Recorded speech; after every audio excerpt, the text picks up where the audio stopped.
Arkeovlog greget banget.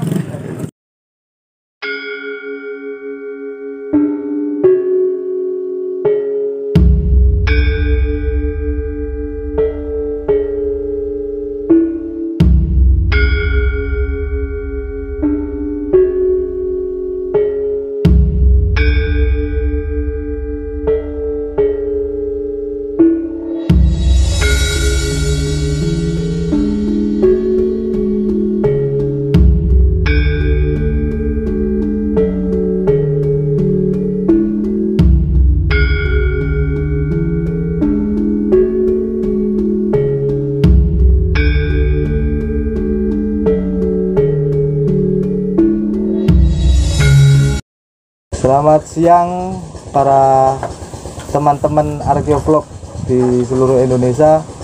Berjumpa kembali di acara jalan-jalan kita.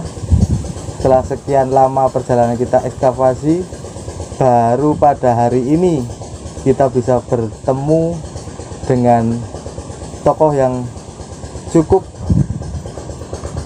banyak punya pengalaman di bidang sejarah maupun arkeologi. Kita kedatangan Pak Dr. Blasius Suprapta dari Universitas Negeri Malang. Halo Pak, selamat siang. Selamat siang Mas. Terima kasih kehadirannya. Ya, beginilah Pak Kumitir, mungkin Bapak sudah pernah main ke sini, jalan-jalan ke sini. Ya. Seperti tadi juga kita jalan-jalan melihat talut sisi barat. Bagaimana Pak pandangan Bapak pertama kali melihat situs Kumitir ini? Nah, ini tadi kami melihat cukup luas, jadi kami belum pernah menemukan suatu talut yang lebarnya sangat luas sekali. Ya, ini sekitar 200 lebih. 200 lebih. 200 lebih. Jadi talut timur sama talut barat sudah ketemu sudutnya. Tinggal beberapa kita mencari sudut yang barat daya sama sudut tenggara. Ya, terus ada titik orientasi kosmologi. Kosmologi itu artinya sesuatu yang benda alam yang ada di dunia tetapi merupakan lambang jagat gede gitu. Seperti yang kita lihat Gunung Penanggungan. Oh iya, Gunung Penanggungan kan secara sini. fisik memang gunung api yang sudah istirahat, tetapi di dalam kaitannya dengan budaya manusia, terutama pada masa Hindu-Buddha, itu diimposisi, artinya dimetaforforekan, tidak lagi sebagai gunung secara fisik, tetapi disakralkan. Nah, supaya itu kesakralannya itu bisa diikuti oleh para penganut masyarakat Hindu-Buddha, maka dikarang atau dijadikan kitab suci namanya Tantu Pandora. Jadi gunung itu menjadi pusat kosmologinya gitu ya? Salah satu pusat kosmologinya. Jadi ini termasuk salah satu dari sekian banyak gunung yang dianggap gunung suci itu ya, ya Pak? Gunung suci yang dipindahkan dari India. Kemudian rompelannya itu ada Gunung Katong di Karanganyar, terus Gunung Wilis, terus Gunung Kamput, terus Sanghyang Ardi Kumukus, Sanghyang Ardi Arjuna, Pawitra.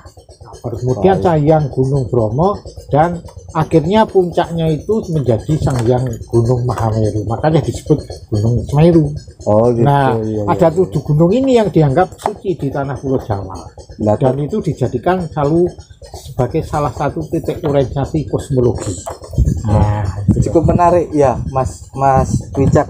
Kalau tadi kita lihat di sektor sisi barat talut ini ya, ini kan ada indikasi gapura. Ya, indikasi gapura ini kalau saya lihat tadi, atau teman-teman mungkin yang pernah kesini melihat, kok kayaknya loh, ini kok lurus banget itu.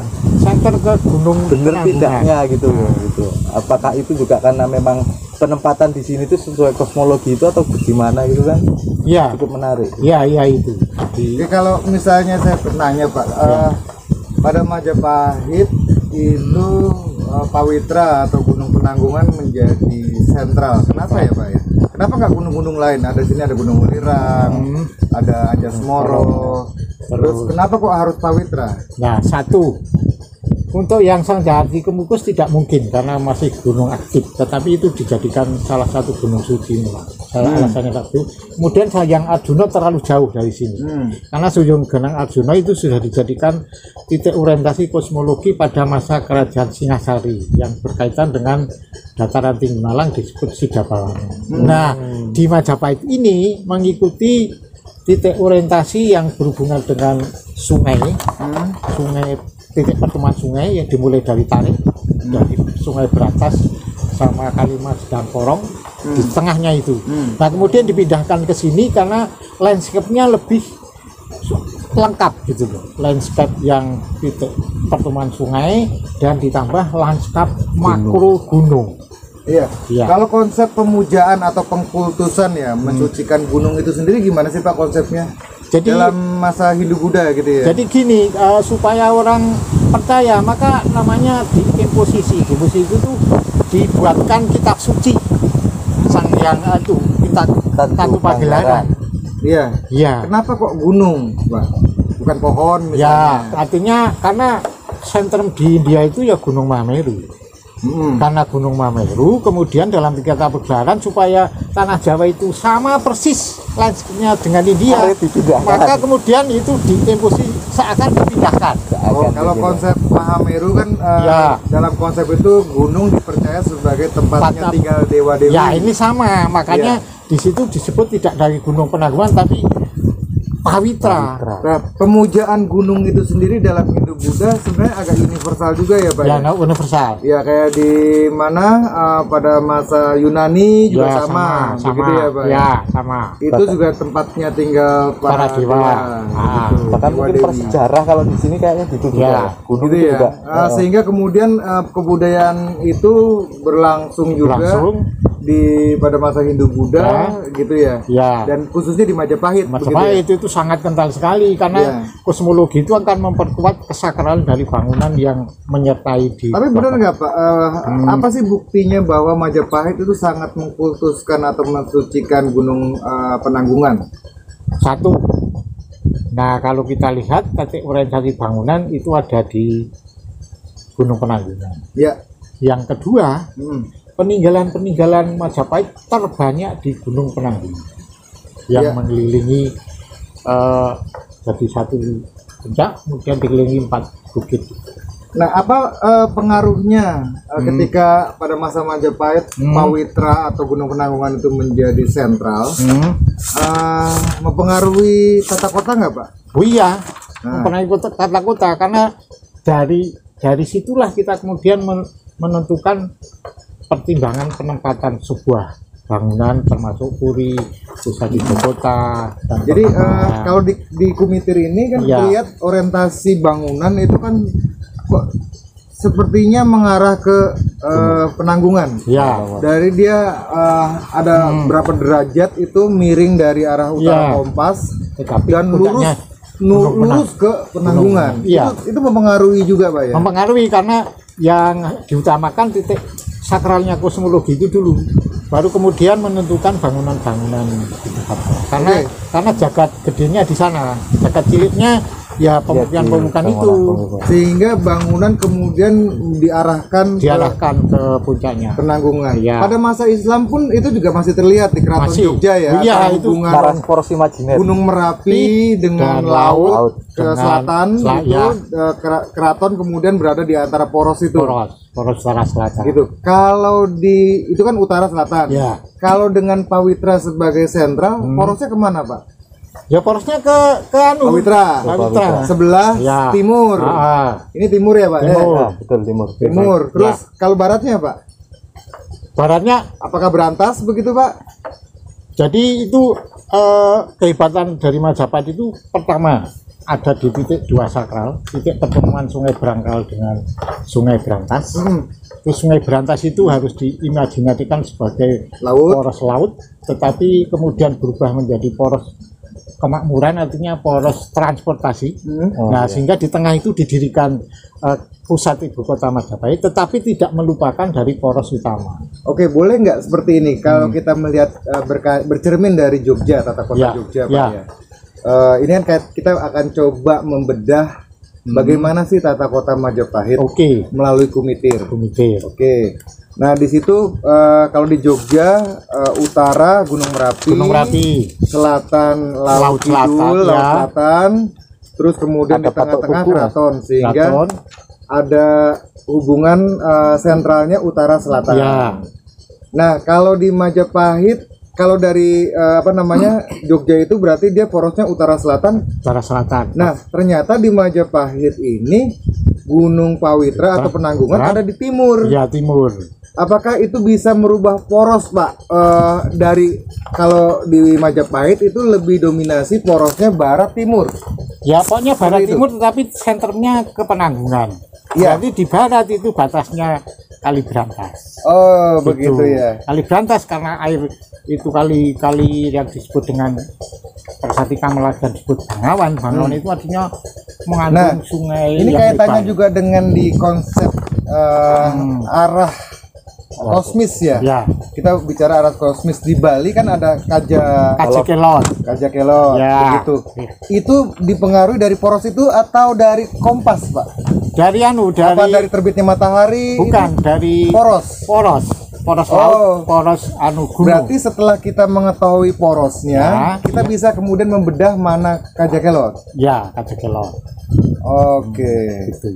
Tidak Jadi- berorientasi pada matahari. Jadi kalau di Puri atau istana di Ya, Bali, apakah dia utara selatan porosnya atau barat timur itu menyesuaikan Menyesuaikan letaknya, posisinya dia? Poros-poros alamnya itu. Oke. Kalau Puri di dekat laut, maka arah orientasinya ke laut. Kemudian kalau Puri yang di pantai utara ya laut utara. Kemudian kalau di tengah ya Gunung Kawi itu.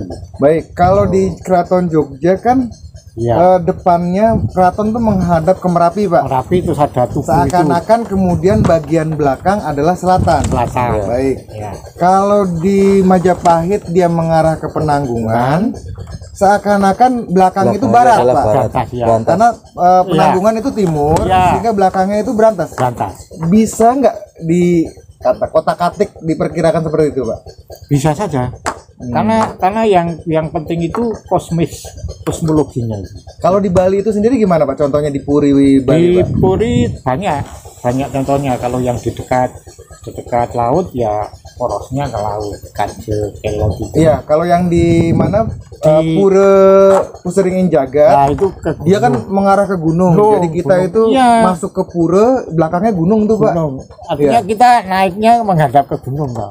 Oke, Tidak kalau boleh membelakangi orang Tidak masuk, boleh membelakangi. Tidak boleh. Boleh. misalnya di Kumitir nih, Pak. Iya. Ini dia kan orientasinya Ke sana. ke gunung. barat timur. Ya. Ya, lurus sekali antara barat timur terus ke Penanggungan ya. Ya. Bukan kompas ya maksudnya. Kan. Itu kan agak bergeser Penanggungan. Ya. Sehingga kalau misalnya seperti itu di belakang di timur itu ada Penanggungan sebagai background, Ya. berarti bener dong masuknya dari barat. Nah, iya. Ya. Maka dicari pintu barat itu WPTS-nya benar apa enggak? Jadi yang kotak yang di Trans 7 itu kita duga itu sebagai pintu gerbang sudah benar, Pak? Tetap benar Nah. secara teoritik. Ya. Tetapi tinggal secara bukti fisik Buktinya ya. nanti kita lihat. Kemudian apakah itu pintu gerbang atau candi? Kan Nah, gitu ya, Pak itu. ya. Karena kok sampai sebesar itu? Tetapi biasanya dalam pintu gerbang itu bisa berupa candi. Candi tapi sifatnya pintu masuk ke Puri artinya di daerah yang dianggap suci. bentar gitu sebenarnya. Lambang jagat cilik itu kan. Kosmos cilik. Bisa candi, bisa pintu gerbang. Tetapi itu harus di poros tengah. Oh, Ya. saya jadi ingat, Mas. Ada pembagian antara tempat sakral, Ya. menurut profan ke sakral gitu, Sakral. katanya pembaginya yang bentuknya paduraksa itu Sakral bentuk, bentar. itu membedakan antara bentuk apa namanya gapura bentar itu masuk ke arah sakral, kalau paduraksa dari profan. Oke, kalau dari Trans 7 itu kelihatannya apa dia? Bentar atau paduraksa? Kalau dari Seperti Uringin Lawang atau seperti Bajang Ratu? Bajang Ratu. Gampangannya gitulah.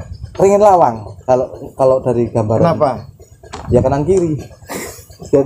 Jadi Dan apa lebar ya, lebar ya. lebar. Lebar. Ya, lebih lebar. Biasanya kalau paduraksa kecil gitu.